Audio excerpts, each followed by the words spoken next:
Prime Minister. Thank you, Honourable Speaker, and I thank the Honourable Ratu Rakuita Walamburi for the question. Honourable Speaker, it's no secret that since coming into office, we have really tried to push the agenda of MSMEs and also for cooperatives, not only by making them an actual department within the ministry, but also encouraging a lot of our Fijians, fellow Fijians, to join and form cooperatives. We believe that one of the pathways to out of poverty lies within the cooperative movement as well as the MSMEs. Just in terms of activity, yes, we have seen a resurgence in activity, sir, since 2022.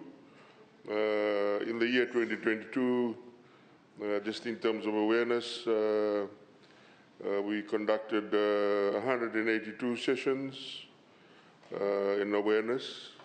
By 2023, the number had grown by 109% to 484 sessions. Registrations have also steadily increased. 61 cooperatives were registered in 2022, which has gone up to 73% to 134 cooperatives in 2023, year 2023. So clearly, sir, the question is quite intuitive and a good observation that we will have some resourcing challenges very soon as we try and encourage the envelope. We have a grant in place of about $500,000. The first time we've created a grant specifically for cooperatives, so that will only add more momentum to the cooperative surge in the cooperative movement. What are we doing about it, sir? Right now, we've decided to try and digitize the database for cooperatives and MSMEs. What that will do is actually allow us to track the registrations and track how that process is happening, including applications for grants. And hopefully that will create some efficiencies in terms of how work is being done.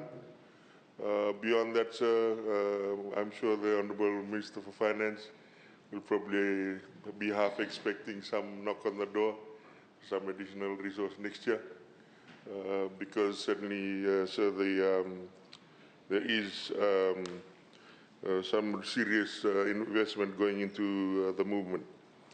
I thought I'd just to answer, I just share two stories of two cooperatives I visited recently. And the first one is a cooperative in Tongambula. They plant cassava at the moment, and they supply it to the market in Suba.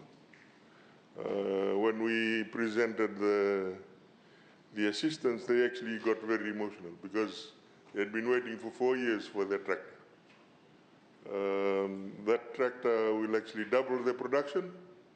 So right now they're doing about 70 bags at a week at around about $100. That will grow to about 140 bags. So that's the type of thing we're seeing. Another cooperative that we saw was just next door in Natandola. A group of cane farmers got together. They were quite interesting, sir. They are 1/3, they did the IHRDP loan. So they're 1/3, they actually loaned through FDB. And they had, their leader insisted that I go and see the farm itself. So when we stood on their farm, he pointed out to me, there's 7 lines of tobacco there and 7 lines of suki there. 3 months we'll harvest it, we'll pay back the 1/3 deposit to FDB. That's the type of innovation, sir, that's happening amongst our farmers and the cooperative movement, and it's quite exciting to see the level of interest. There's a lot more stories, sir, that I'll plan to share 1 or 2 very soon. but there's a lot of interest in the cooperative movement. They're seeing a lot of benefits in grouping together, particularly when it comes to capital expenditure investment.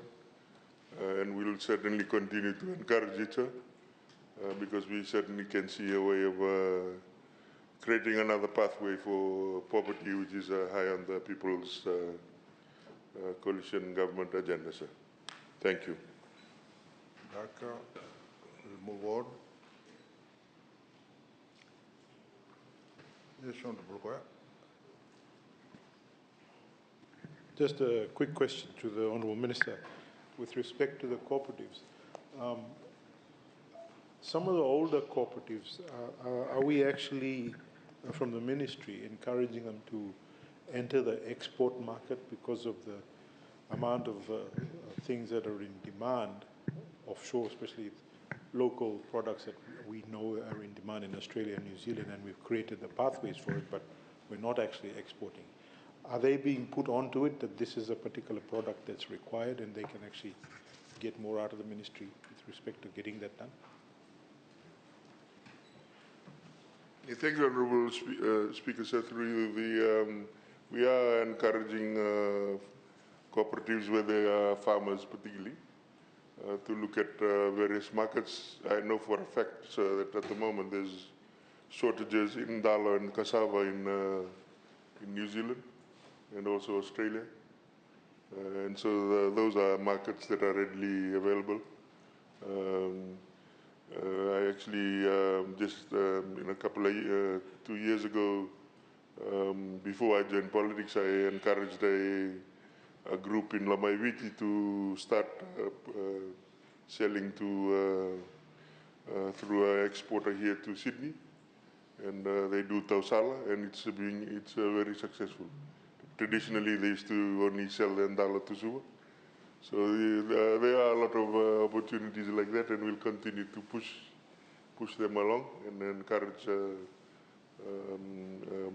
our farmers to use the cooperatives.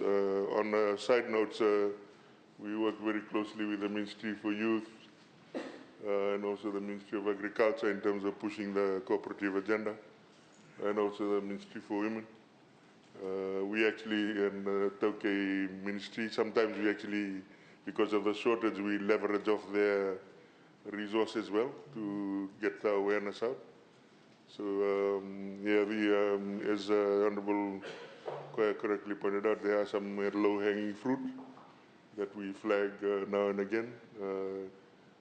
Right now, food processors is looking for ro-ro supply for Palusami, and we are encouraging farmers to supply ro-ro if they can. Thank you, sir. Thank you.